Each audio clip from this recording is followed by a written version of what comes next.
Welcome back to Carolina Journal Radio. I'm Mitch Kokai. North Carolina has made great strides in recent years when it comes to reforming alcohol regulations, but it could take other positive steps.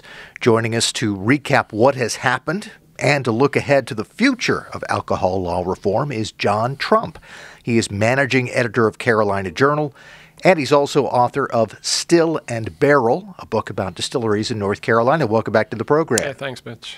So there certainly has been a lot of movement in recent years on changing the rules linked to alcohol. What have been some of the top things you've seen? Well, as distilleries began, they could not sell their product on site.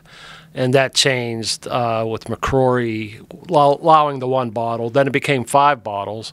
So this past year, a bill was passed through the legislature allowing them to sell as many bottles as they can, which, you know, it is great for people when they have a wedding or want to feature a specific North Carolina, spirit. Also, liquor tastings at ABC stores. They're now allowed to open up bars. Technically, there are no bars in North Carolina, but they can now sell beer and wine along with their liquor, as long as they get the required permits and tastings at ABC stores, things like that, which goes a long way to helping people in a flooded market, in a market dominated by the so-called big boys, the Jim Beams, Crown Royals, and so forth. And it gives them a leg up, yet, as we've talked before, we're still hampered by a monopolistic North Carolina ABC system. Yeah, so for people who haven't really followed this, the old rules were it was very hard for anyone who operated a distillery to be able to sell their own product. You mentioned that for a while you could sell 1 bottle to a customer per year. Then it went up to 5, and now it's unlimited. So that has to be a major positive change for people who are trying to make a business out of this. Well, right. There was no way. If you look at wineries and breweries, they can sell their own products, and they basically always have been able to, which I think a brewery makes, and there are breweries who don't can and just sell from the brewery itself. A distillery would have to go through all the ABC rules to get their product in the store just to even get on the shelf. But now people can come to the distillery and sample. They can have a cocktail where before they could have a shot of warm liquor, straight warm liquor, which a lot of people just don't really care for, but it gets them to sell their own product in their own business, which is a huge step. And the unlimited sales are big too, because before they would have to track it.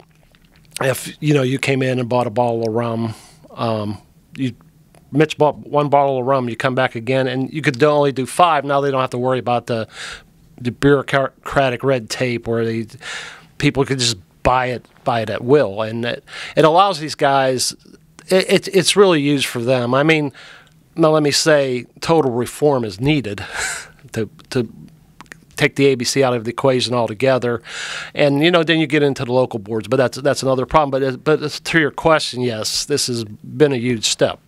Yeah, we're going to get back to future reforms in just a bit, but we've been talking about distilleries. There's also been major change in terms of beer and wine, especially beer. The craft beer industry had a huge gain in the last couple of years, too. Right. They were limited by, and it took a lawsuit from NOTA and Old Mec. They were limited to how much beer they could make. And I think it was up to 25,000 barrels. And a lot of Old Mec and NOTA, for example, were stopping at 24,000 barrels. Before they had to get a distributor, and the state forced them to get a distributor, which John Marino at Old Mec had argued that it takes away their branding. They wanted to do their own thing. They wanted to distribute themselves. Now this allows them up to 100,000 barrels where they can make, and they're really not going to catch that limit. That's pretty high up there, but it's the 25,000 was too low, and this allows them to operate their business as they see fit without government strangulation. We're chatting with John Trump. He is managing editor of Carolina Journal and author of the book Still and Barrel, which is about distilleries in North Carolina. Common theme seems to be government telling these brewers, vintners, distillers, how they can operate their business. It sounds like there's still quite a bit of area where there could be positive reform. Right. I think they're hampered by these boards. I think the biggest problem with distillers now, comparatively, we're a large wine we've blown up. We're the largest brewer in the South, I believe.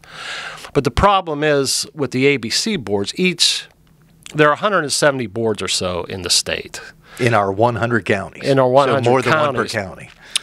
And it's odd because like some of the beach counties, Brunswick County has 9 ABC stores, and Rockingham County has 3 ABC stores. Mecklenburg has 1 ABC store.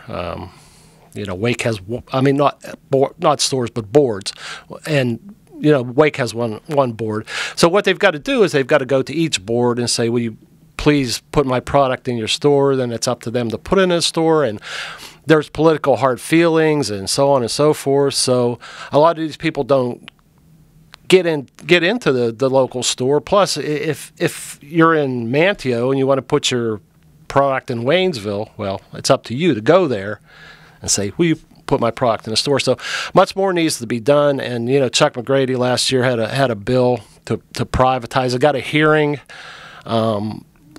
It really didn't go anywhere, but at least it's on the table. And what he wanted was to get heard, to abolish the boards. Now there was a cap on the boards.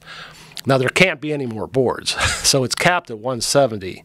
So the idea is, because they get a piece of the revenue, well, let's open up a ABC board here so we could get some of it, because that money goes back to the counties or the municipality, and that's part of the holdup here is where's that money going to come from should the ABC boards go away.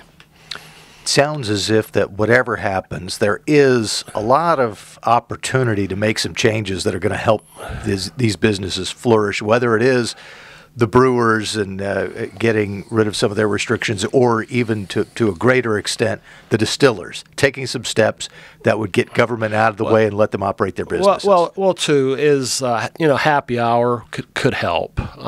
There's no happy hour now in North Carolina where they could feature a distillery for a couple hours as opposed to all day, which is what it is now. Direct online sales is a big one. And this has come up with some ridiculous arguments against it in the past.